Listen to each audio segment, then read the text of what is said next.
Hello guys, नमस्कार. मी अक्षता भोसले म्हणजेच pretty ash. So म्हटलं आज आईला थोडंसं सरप्राईज द्यावं आमरस करून, तेही माझ्या हातचं. आता मी 3 आंबे घेतलेले आहेत. 3 आंबे मस्त स्वच्छ धुवून घ्यायचे आहेत आणि धुवून घेतल्यानंतर त्यांच्यावरचं जे सालं आहेत तर काढून घ्यायचे आहेत, म्हणजेच पील करायचं आहे त्यांना. आता पील तर करते मला जसं जमतं आहे तसं, कारण की मी फारसं किचनमध्ये जात नाही. So that's why. आणि व्हिडिओ जर आवडला तुम्हाला तर लाईक, शेअर, सबस्क्राईब करा माझ्या चॅनलला. ऑब्वियसली तुम्हाला आवडणारच आहे. माझ्या आईलाही नक्की आवडणार आहे आमरस माझ्या हातचा, कारण की तिला तर गोड खूप आवडतं.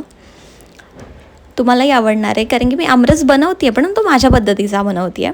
सो व्हिडिओ जर तुम्ही शेवटपर्यंत पाहिला तर तुम्हाला समजेल